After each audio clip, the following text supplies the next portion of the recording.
ಕಬ್ಬು ಕಡಿಯೋದು, ಕಾಫಿ ತೋಟದ ಕೆಲಸ, ಕಟ್ಟಡ ಕಾಮಗಾರಿ ಹೀಗೆ ಗುಳೆ ಹೋದಗಳಲ್ಲಿ ಹೆಚ್ಚಿನ ತೊಂದರೆ ಅನುಭವಿಸುವವರು ಮಹಿಳೆಯರೇ. ಅವರ ಮೇಲೆ ದೈಹಿಕ ಅಪಾಯಗಳಷ್ಟೇ ಅಲ್ಲದೆ ಲೈಂಗಿಕ ದೌರ್ಜನ್ಯಗಳು ನಡೆದಿವೆ. ಮಹಿಳಾ ಕಾರ್ಮಿಕರ ಬವಣೆಗಳ ಕುರಿತಾಗಿ ಗುಳೆ ಹೋಗಿ ಬಂದ ಮಹಿಳಾ ಕಾರ್ಮಿಕರ ಜೊತೆ ನಮ್ಮ ಪ್ರತಿನಿಧಿ ಶ್ರೀಲಕ್ಷ್ಮಿ ಅಭಿಜಿತ್ ಅವರು ಅವರಿದ್ದಂತ ಜಾಗಕ್ಕೆ ಹೋಗಿ ಅವ್ರ ಜೊತೆ ಮಾತಾಡಿಸಿದ್ದಾರೆ. ಬನ್ನಿ ನೋಡೋಣ.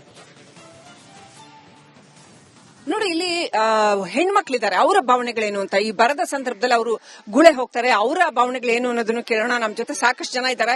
ಇಲ್ಲಿ ಈ ತಾಂಡಾದ ಹೆಣ್ಮಕ್ಳು ಅವರು ಆರಾಮ್ ಕೂತಿದ್ದಾರೆ. ಇವತ್ತು ಇಷ್ಟೊಂದು ಜನ ಇಲ್ಲ, ಇಲ್ಲಿ ಇರೋದಿಲ್ಲ. ಆದ್ರೆ ಇವತ್ತು ಒಂದು ಸಾವಾಗಿದೆ ಅಂತ ಹೇಳಿದ್ರು. ಹಾಗಾಗಿ ಎಲ್ಲ ವಲಸೆ ಹೋಗಿರೋರು ಕೂಡ ಬಂದಿದ್ದಾರೆ. ಅವ್ರು ಸಾವಾಗಿದ್ರಕ್ಕೆ ಉದ್ಯೋಗ ಖಾತ್ರಿ ಕೆಲಸ ಇಲ್ಲ, ಮಳೆ ಇಲ್ಲ, ಬೆಳೆ ಇಲ್ಲ, ಕೆಲವರಿಗೆ ಜಮೀನ್ ಇಲ್ಲ, ಹುಡುಗರದು ಕೂಡ ಕಷ್ಟ ಇದೆ ಮೇಡಮ್. ಓಕೆ, ನಾನು ಮಾತಾಡ್ತಾ ಇದ್ದೆ ಇವ್ರ ಹತ್ರ.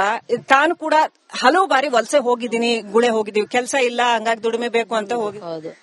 ಎಲ್ಲಿ, ಯಾವ ಊರಿಗೆ ಹೋಗಿದ್ರಿ ನೀವು? ಮೈಸೂರು, ಚಂದ್ರಪಟ್ಟಣ ಆ ಕಡೆ ಎಲ್ಲ ಹೋಗ್ತೀವಿ ಮೇಡಮ್. ಹೆಣ್ಣು ಮಕ್ಳಿಗೆ ಏನ್ ಸಮಸ್ಯೆ ಆಗುತ್ತಮ್ಮ ಅಲ್ಲಿ ಹೋದಾಗ? ಅಂದ್ರೆ ಇರೋದಕ್ಕೆ ಅಲ್ಲಿ ಏನು ಇರೋದಿಲ್ಲ, ಕೆಲಸನೂ ಯಾವಾಗ ಸಿಗುತ್ತೋ ಗೊತ್ತಿಲ್ಲ. ಮಳೆಯಲ್ಲಿ ಬೇರೆ ಥಂಡಿ ಇದ್ರು ಕೂಡ 4 ಗಂಟೆಗೆ ಅಡ್ಗೆ ಮಾಡ್ಕೊಂಡು ಹೋಗ್ಬೇಕು ಮೇಡಮ್. ಕಬ್ಬು ಕಡಿಯಕ್ಕೆ ಬಹಳ ಕಷ್ಟ ಇದೆ ಹೆಣ್ಮಕ್ಳದಲ್ಲಿ. ಈಗ ಬಾತ್ರೂಮು ಗೀತ್ರೂಮು ಇರೋದು ಯಾವುದೇ ಇರಲ್ಲ ಮೇಡಮ್. ಗುಡ್ಸ್ಲ ಟೈಪ್ ಹಾಕಿರ್ತಾಳೆ, ಗಾಳಿ ಬಂದ್ರೆ ಕಿತ್ಕೊಂಡು ಹೋಗ್ಬಿಡ್ತೈತೆ. ಬಹಳ ಪ್ರಾಬ್ಲಮ್ ಇದೆ ಅಲ್ಲಿ ಕೂಡ ಹೆಣ್ಮಕ್ಳಿಗೆ. ಮತ್ತೆ ಸಾಮಾನ್ಯವಾಗಿ ಈಗ ಹೆಣ್ಮಕ್ಳಿಗೆ ದೌರ್ಜನ್ಯ ಆಗುವಂತದ್ದು ಯಾರು ಯಾವ ಹೊತ್ತಿಗೆ ಹಗಲು ರಾತ್ರಿ ಯಾವ ಹೊತ್ತಿಗೆ ಯಾರು ಏನ್ ಮಾಡ್ತಾರೆ ಹೇಳಕ್ಕಾಗಲ್ಲ ಅಲ್ವಾ? ಹೇಳಕ್ಕಾಗಲ್ಲ ಮೇಡಮ್. ಇಂಥ ಕಡೆ ಹೋದ್ರೆ ಅಲ್ಲಿ ಜನ ಹೆಂಗಿರ್ತಾರೋ ಗೊತ್ತಾಗಲ್ಲ.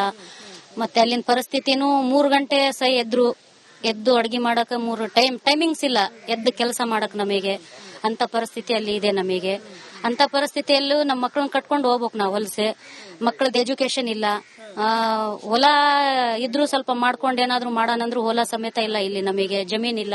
ಯಾವಾಗಿಂದ ಹಿಂಗ ಇಷ್ಟೆಲ್ಲ ಯಾವಾಗಿಂದ? ಇದು ಬಹಳ ವರ್ಷದಿಂದ ಇದೆ ಮೇಡಮ್ ಪ್ರಾಬ್ಲಮ್. ಇದೇ ತರ ಪ್ರಾಬ್ಲಮ್. ಸಣ್ಣ ಸಣ್ಣ ಮಕ್ಳು ಕಟ್ಕೊಂಡು ಹೋಗ್ತೀವ, ಅಲ್ಲಿ ಮಳೆ ಗಾಳಿ. ಕೊಡ್ರಿ. ಸಂಬಳ ಕೂಡ ಇಲ್ಲ. ಇವಾಗ ವೃದ್ಧಾಪ್ಯ ವೇತನ ಬರ್ತಾ ಇತ್ತು, ಅದಿಲ್ಲ ಅಂತ. ಅದು ಸಂಬಳ ಕೂಡ ಬೀಳೋದಿಲ್ಲ. ಊರಲ್ಲಿ ಒಂದೇ ಬೀಳ್ತೈತೆ ನೋಡಿ. 1 ತಿಂಗಳದ್ದು ಬಿದ್ದೆ. ಬರ್ಲಿಲ್ಲ ನಿಮ್ಗೆ? ಯಾರನ್ನು ಕೇಳಲಿಲ್ಲ ನೀವು? ಎಲ್ಲಾರು ಕೇಳಿವಿ, ಸಂಬಳ ಬಂದಿಲ್ಲ. ಮನೆ ಮಕ್ಕಳೆಲ್ಲ ಏನ್ ಗುಳೆ ಹೋಗ್ಯಾರ, ವಲಸೆ ಹೋಗಿದಾರ? ಏನ್ ಪರಿಸ್ಥಿತಿ? ಹೋಗೋದಿಲ್ಲ. ಈ ಹೊಲಗಳು ಆದ್ರೆ ಮಾಡ್ತಾರೆ, ಇಲ್ಲಿದ್ರೆ ಇಲ್ಲ. 1-2 ಎಕರೆ ಭೂಮಿ ಆಯ್ತು, ಅದನ್ನ ಮಾಡಿ ಸುಮ್ಕೆ. ಮನೇಲಿ ವಯಸ್ಸಾದವ್ರು ಅಷ್ಟೇ ಉಳಿತಾರೆ ಪಾಪ. ಹುಡುಗರು ಕೆಲ್ಸಕ್ಕೆ ಹೋಗ್ಬೇಕಾಗತ್ತೆ. ಏನ್ ಪರಿಸ್ಥಿತಿ ಇದೆ ನಿಮ್ಮೂರ್ನಾಗ? ಎಲ್ಲ ಆಯ್ತಾ ಮೇಡಮ್.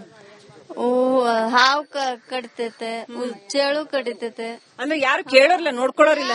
ಕೇಳಲ್ಲ, ಯಾರು ಕೇಳಲ್ಲ ಮೇಡಮ್. ನಾವು ಅಲ್ಲಿ ಹೋಗಿರೋ ಪರಿಸ್ಥಿತಿ ನೋಡಿದ್ರೆ ತುಂಬಾ ಇದು ಆಗುತ್ತೆ, ಭಯ ಆಗುತ್ತೆ. ಈ ಕಡೆ ಕರಡಿ, ಈ ಕಡೆ ಇದು ಎಲ್ಲ ಬರುತ್ತೆ. ನಾವ್ ಈ ತರ ಪರಿಸ್ಥಿತಿ ಹೋಗೋದ್ರಿಂದ ಎಷ್ಟೆಷ್ಟು ತಿಂಗಳು ವಲಸೆ ಹೋಗ್ತಾರೆ ಸಾಮಾನ್ಯವಾಗಿ? ಒಂದೊಂದು 6 ತಿಂಗಳು 7 ತಿಂಗಳು ಹೋಗ್ತಾರೆ ಮೇಡಮ್. 8 ತಿಂಗಳು ಹೋಗ್ತಾರೆ ಮೇಡಮ್. 8 ತಿಂಗಳು ಹೋಗ್ತಾರೆ. ಅಷ್ಟು ದಿನ ಇಲ್ಲಿ ಊರಲ್ಲಿ ಯಾರು ನೋಡ್ಕೋತಾರೆ? ಮಕ್ಕಳು ಮರಿ ಅಥವಾ ಯಾರು ಕಟ್ಕೊಂಡು ಹೋಗ್ತಾರೆ. ತಂದೆ ತಾಯಿ ವಯಸ್ಸಾಗಿರೋರು ಇರ್ತಾರೆ, ಅವ್ರು ಬಿಟ್ಟು ಹೋಗ್ತಾರೆ ಅಂತ. ನಾಗರಾವ್ ಕಚ್ಚಿ ಮೇಡಮ್ ಅವ್ರ ಸೊಸೆಗೆ ಮೈಸೂರಲ್ಲಿ 1 ತಿಂಗಳು ಅಡ್ಮಿಟ್ ಮಾಡಿದ್ವಿ. ಅವ್ರಂದ್ರೆ ಗುಳೆ ಹೋದ್ರು, ವಲಸೆ ಹೋದ್ರು, ಅಲ್ಲೇನೆ ವಲಸೆ ಹೋದ್ರಲ್ಲ ಅಲ್ಲೇ. 1.5 ವರ್ಷದ ಮಗು ಕೂಡ ಹಾವು ಕಚ್ಚಿ ಸತ್ತಿದೆ, ಹೆಣ್ಮಗು. ಓಕೆ. ಸೊ ಈ ತರ ಎಲ್ಲಾ ಆಯಾಮಗಳಲ್ಲಿ ಬರ ಅನ್ನೋದು ಇವರ ಜೀವನದ ಮೇಲೆ ಬರೆ ಹಾಕಿದೆ ಅನ್ನೋದು ಬಹಳ ಸ್ಪಷ್ಟವಾಗಿ ಗೊತ್ತಾಗತ್ತೆ. ಸೊ ಇದಕ್ಕೆ ಸರ್ಕಾರ ಬರ ಘೋಷಣೆ ಮಾಡಬೇಕಾಗತ್ತೆ. ಇವರ ಬದುಕುಗಳನ್ನು ಸುಧಾರಿಸೋದಕ್ಕೆ ಏನಾದ್ರೂ ಮಾಡಬೇಕಾಗತ್ತೆ. ವಿಡಿಯೋ ಜರ್ನಲಿಸ್ಟ್ ರಾಕೇಶ್ ಜೊತೆ ಶ್ರೀಲಕ್ಷ್ಮಿ ಅಭಿಜಿತ್, ರಿಪಬ್ಲಿಕ್ ಕನ್ನಡ, ಕೂಡ್ಲಿಗಿ.